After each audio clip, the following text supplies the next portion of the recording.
بسم اللہ الرحمن الرحیم الحمدللہ رب العالمین۔ تمام تعریف و جہان کے رب کی، خالق کی، پالنے والے کی، پیدا کرنے والے کی، زندہ رکھنے والے کی، موت و حیات دینے والے کی، اللہ تعالیٰ کے رب ذوالجلال کی، حاکمین کی، رب کریم کی، یا اللہ یا فتاح یا واجر یا وہاب یا ذوالجلال والاکرام یا سبحان الملک القدوس، رحمان کی، رحیم کی، اللہ کی، وہ پرندے جن کا ذکر قرآن میں آیا ہے۔ بات بہت موضوع کی ہے، یاد بھی رکھنا اور اس ویڈیو کو شیئر بھی کرنا اور لائک بھی کرو، سبسکرائب بھی کرو۔ اسلامی حکم آیات کو حیوان سے بتا رہا ہوں۔ ابن جوزی نے اپنی کتاب انس فرید و بختہ مرید میں بیان کیا ہے کہ 10 پرندے ایسے ہیں جن کا ذکر اللہ تعالیٰ نے قرآن کریم میں کیا ہے۔ پہلا جو ڈستا ہے مچھر کی مثال، مچھر کاٹتا ہے تو وہ تو فوراً ایسے ہی ٹک مار کے نکل جاتا ہے، لیکن خود چھوٹ جاتا ہے، چند سیکنڈ بھی نہیں لگتا، تو مارا ہی ہوتا ہے کہ اس کا پیٹ بڑھ گیا۔ وہ بھی بتا دیا میں نے آپ کو، اس کا پیٹ بڑھ جاتا ہے۔ ہاں تو کیا ہے، سورہ بقرہ میں مچھر کا پہلا یاد رکھنا مذکورہ ہے، بھول مت جانا، مچھر۔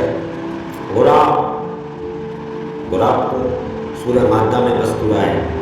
ذرات ہڈی سورہ اعراف میں مذکورہ ہے۔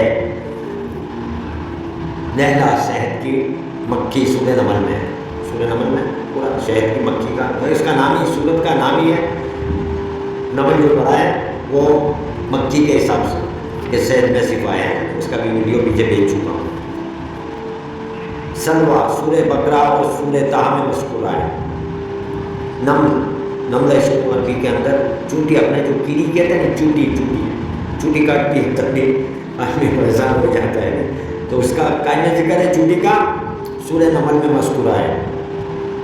اور ہدہد، یہ تو سب کو معلوم ہونا چاہیے کہ ہدہد سلیمان علیہ السلام کو ہے نا، بلقیس کا تخت، سلیمان علیہ السلام جب غصے میں آ گئے تھے کہ آج ہدہد آئے گا تو میں اس کو ماروں گا، کدھر غائب ہو گیا ہے، لیکن ہدہد گیا تھا دعوت دینے، اور خبر لے کے آیا تھا بلقیس کا تخت، سلیمان علیہ السلام کو بتایا کہ وہ سورج کی پوجا کرنے والی ہے، کبھی بلقیس کا واقعہ بھی انشاءاللہ پورا بتاؤں گا۔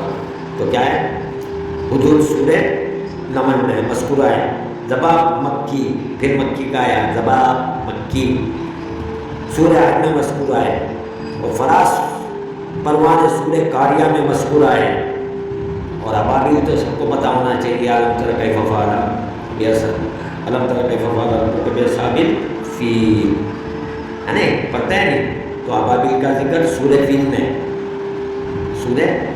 ہے، سورہ فیل میں مذکورہ ہے۔ کہ یہ آپ کو مجموعہ جن پرندوں کا ذکر آیا ہے وہ میں نے آپ کو بتایا کہ کون سے پرندے کا، یہ قرآن کریم سے بتایا، اور کائے سے بتایا میں نے، حیات الحیوان جو حیوانات کی کتاب آتی ہے اس کے اندر سے میں نے ڈھونڈ کے نکال کر آپ لوگوں تک شیئر کیا۔ آپ لوگوں کو چاہیے اس ویڈیو کو سبسکرائب کریں، شیئر کریں، اور اپنے دوستوں کے اندر شیئر کریں، اور عوام کے اندر بھی شیئر کریں، ہے نا۔ جزاکم اللہ خیر، دعاؤں میں یاد۔ اللہ تعالیٰ ہم سب کو کہنے سننے سے زیادہ عمل کرنے والا بنا۔